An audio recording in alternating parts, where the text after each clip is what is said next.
去吧。可我还没看见皇上长什么样呢。哎，这就扛走了就。哎呀。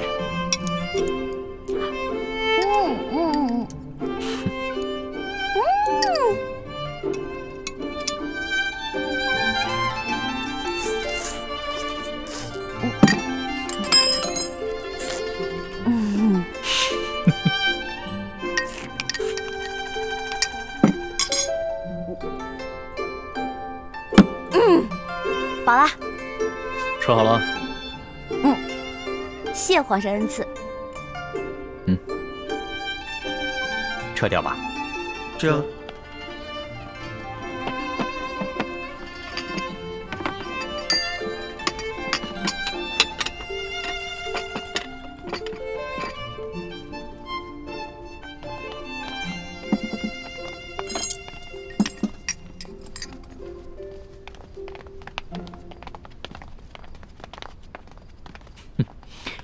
看你吃东西啊，还真是有趣儿。你一个女孩居然能吃得这么香，你这小小的肚子里，到底是怎么装得下这么多东西的呀？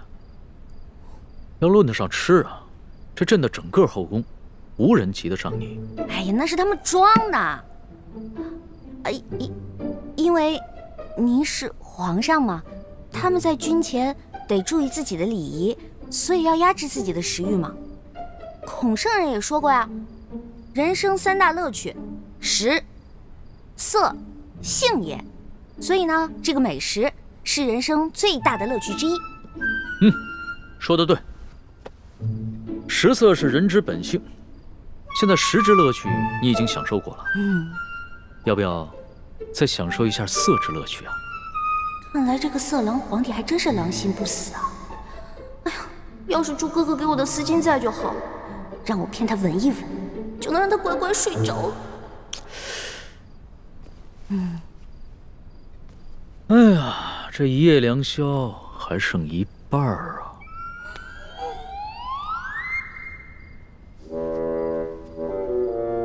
你要不要到朕的龙床上休息一下呀？哎呦呵！你又想干嘛呀？皇上，吃太多了，我撑到嗓子眼儿了，我想运动消化一下，可以吗？行，要是连这个朕都不准，那朕岂不是很不懂得怜香惜玉啊？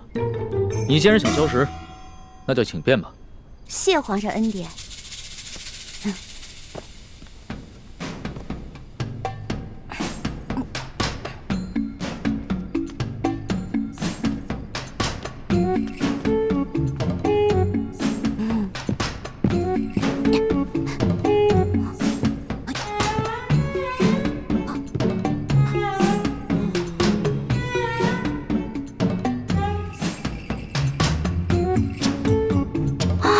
色狼皇帝还真是耐心啊！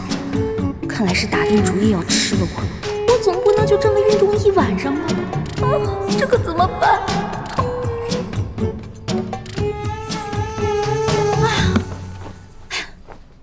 累死我了！你累了？那要不要到朕的龙床上休息一下？哎呦，皇上，我可能吃坏肚子了，我肚子特别疼。刚才吃了好多杂七杂八的，特别疼。现在你肚子疼啊？那要不要朕传个太医给你瞧瞧？那不必了，我只要回自己的房间睡一会儿就行了。既然你都要躺在床上休息，那为什么要回到自己的房间休息呢？朕的龙床一样可以休息啊。我这可不一样啊！我肚子疼，我可能会拉肚子。我在您这儿拉肚子不合适，是不是？我得保持在您面前的仪态，所以还是让我回去吧。你要是真吃坏了肚子想方便，那朕的寝宫里面也有金逆桶，你用吗？我方便在您这儿？不合适，皇上，您可饶了臣女吧。人食五谷生百病，吃喝拉撒那都是正常的事情。要是连这个朕都接受不了，岂不是有违人伦？你别紧张，要是真吃坏了肚子，你就在朕这儿方便，朕不介意。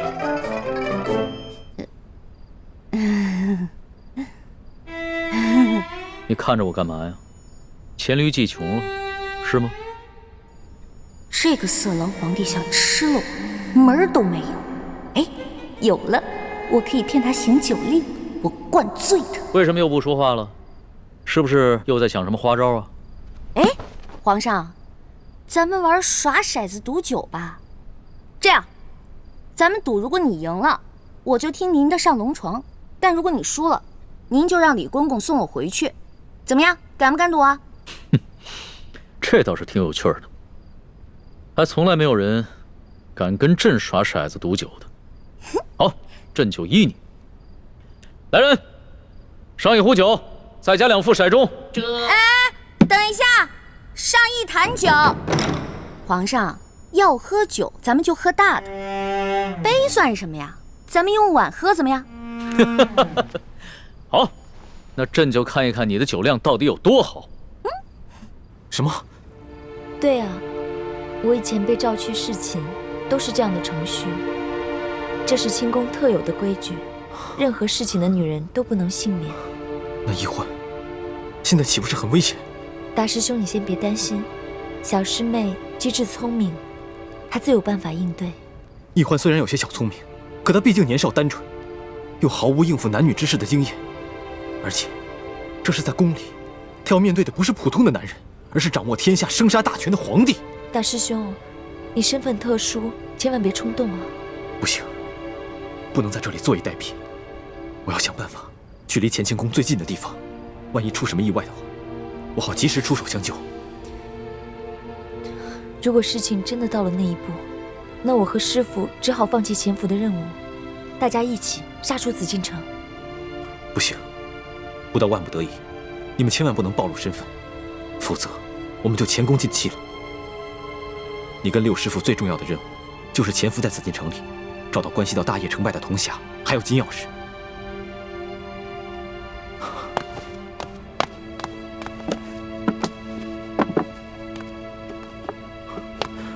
我先走了，你多保重。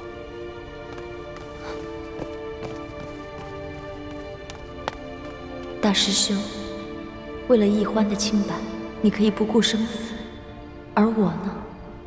我在这里以身试敌，你对我就只有歉疚吗？皇上不好意思啊，您输了，喝酒，喝。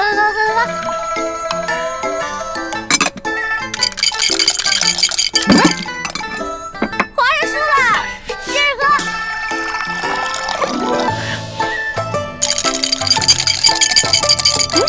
又输了，来，我给您满上，咱们再来一局呗。不行，皇上，不行，真不行。哎，去哪儿啊？这酒还没喝呢。皇上，皇上，皇上。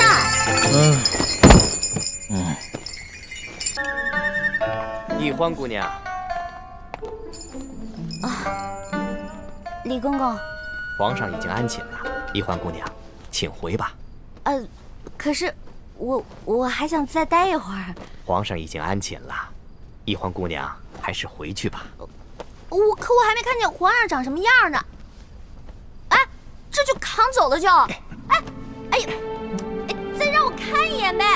哎呀，可是我还没看见皇上长什么样呢。哎呀，这么小气呢，小气。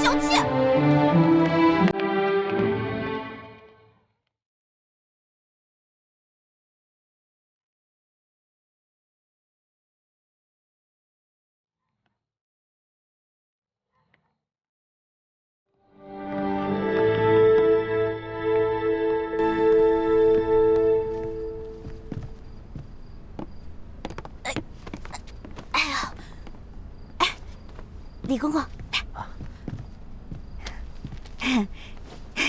今天多亏了您了，拿着吧。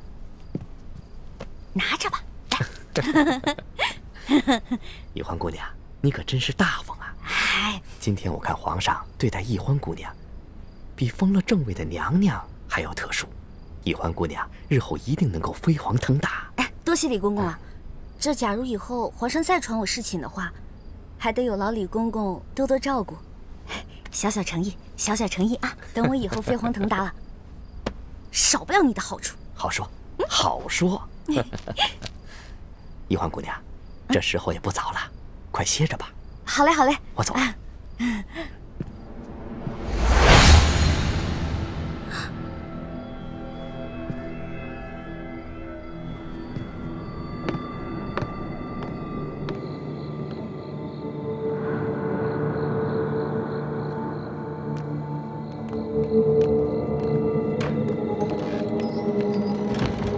公公，这儿有没有方便的地方？咱家带你去吧。哎呦，那有劳公公了。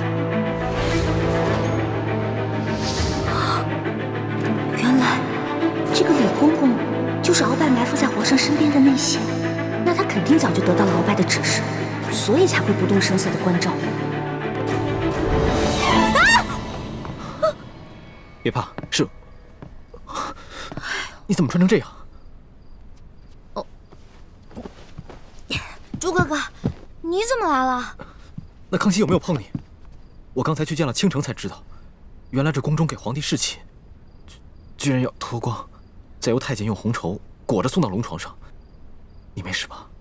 哎呀，我没，哎呦，我当然没事了。真的没事？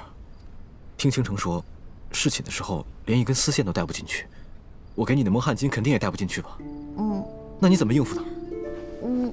我就不信，那康熙看到你这个样子，他会不动心吗？他刚开始是有点动心，对我有点动手动脚的。不过我后来跟他提龙三了，我说我们这是假戏，不能真做。后来他就没怎么样了。真的？真的。朱哥哥，你要是再怀疑我的话，那我可生气了。对不起，欢梅，是我错了，我相信你就是了。这次是我太大意了。如果那康熙再找你侍寝，我得赶紧想一个法子，确保万无一失。哎呀，朱哥哥，你先别着急嘛，我有重要的事情要告诉你。我才发现，原来这个李公公就是跟鳌拜勾结的内奸，怪不得李公公今天这么照顾我呢，肯定是鳌拜提前跟他打过招呼了。原来李公公就是鳌拜埋在康熙身边的棋子，此事万万不能让康熙知道。为什么呀？如果我们跟龙三说了，让他汇报给康熙，不光龙三能立功，还能得到好多奖赏。我们可以拿着这些钱去买好多东西，分给谷底的兄弟姐妹啊。欢妹，你又犯傻了。我们这次来紫禁城，可不是来敛财的，我们的目的是要挑起康熙跟鳌拜的内斗。你想啊，如果我们帮康熙除掉了鳌拜埋在他身边的一条蛇，这对于我们来说能有什么好处？对，你说的对，那我明白了。哎，叶哥哥跟樊姐姐怎么样了？刚刚得到他们的消息，他们已经跟踪到了吴应奇的车队，正在想办法下手。我们在宫里的计划还挺顺利的，希望叶哥哥跟樊姐姐能顺利的找到1号金钥匙，这样我们就可以早日平安的团聚了。我先走了，早点休息。